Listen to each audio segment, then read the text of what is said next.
ಕಾಲೇಜಲ್ಲಿ ಅದು ಗರ್ಲ್ಸ್ ಬಗ್ಗೆ ಈ ರೀತಿ ಒಂದು ಅವೇರ್ನೆಸ್ ಪ್ರೋಗ್ರಾಮ್ಸ್ಗಳನ್ನ ಕೊಡ್ತಾರೆ ಅಂತ ಹೇಳಿದಾಗ ನೋವನ್ನ ಹೇಳೋದಕ್ಕೆ ಸಾಧ್ಯನೇ ಇಲ್ಲ.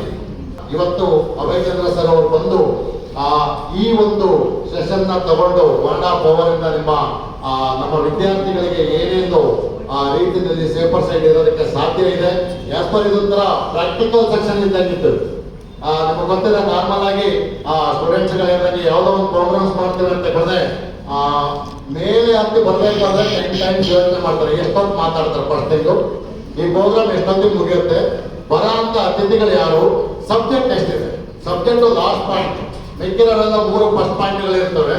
ಇದನ್ನು ಯೋಚನೆ ಮಾಡ್ಕೊಂಡು ಸ್ಟೆಪ್ ಸತಿ ಬರ್ತೀರಾ, ಬಂದಾದ್ರ ಮೇಲೆ ಏನೋ ಒಂದು ಸ್ವಲ್ಪ ಬೋರಿಂಗ್ ಇದೆ ಅಂತ ಹೇಳಿದ್ರೆ ಅಪ್ಪ ಈ ಪ್ರಿನ್ಸಿಪಾಲ್ ನಮ್ಮನ್ ಬಿಡಲ್ಲ, ಟೀಚರ್ಸ್ ನಮ್ಮನ್ ಬಿಡಲ್ಲ, ಕ್ಲಾಸ್ ಟೀಚರ್ ನಮ್ಮನ್ ಬಿಡಲ್ಲ, ಬೈಕೊಂಡು ಕೂತ್ಕೊಳ್ತೀರಾ.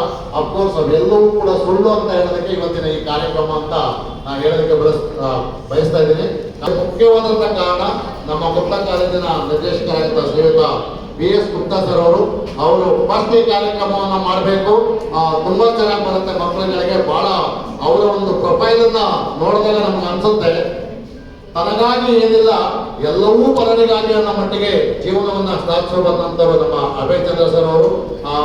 CS ಗ್ರಾಜುಯೇಟ್ ಆಗಿ ಅನೇಕ ಕಂಪನಿಗಳಲ್ಲಿ ಹೈಫೈ ಲೆವೆಲ್ಸ್ಗಳಲ್ಲಿ ವರ್ಕ್ ಮಾಡಿ ಬೇಕಾದಷ್ಟು ಇವತ್ತು ಕೂಡ ಅವ್ರು ಹೋಗಿ ಒಂದ್ ಕಡೆಗೆ ಸ್ವಾರ್ಥಕ್ಕೋಸ್ಕರ ಕೆಲಸ ಮಾಡ್ಬೇಕಂತ ಅಂದ್ಕೊಂಡ್ರೆ ಬೇಕಾದಷ್ಟು ಸ್ಯಾಲರಿಯನ್ನ ಪಡ್ಕೊಳ್ಬಹುದು, ಬೇಕಾದಷ್ಟು ಅರ್ನಿಂಗ್ ಅನ್ನ ಮಾಡ್ಕೋಬಹುದು. ಆದ್ರೆ ಭಾರತ ಮಾತೆಯ ಮಕ್ಕಳುಗಳಿಗೆ ನಾನೇನು ಕೊಡುಗೆ ಕೊಡ್ತೀನಿ ಅಂತ ಯೋಚನೆ ಮಾಡ್ಕೊಂಡು ಮಾಡ್ತಾರಂತ ಅಭಯಚಂದ್ರ ಸರ್ ಅವರಿಗೆ ಮತ್ತೊಮ್ಮೆ ನಿಮ್ಮೆಲ್ಲರ ಪರವಾಗಿ ಧನ್ಯವಾದಗಳನ್ನ ಅರ್ಪಿಸೋಣ. Jai Hind, thank you. What I learn is ಎಲ್ಲ ಗೊತ್ತಿತ್ತು, but we never followed anything. Even though I know all the 10 steps, I didn't follow anything. But from today, I want to follow every 10 steps, including the other steps.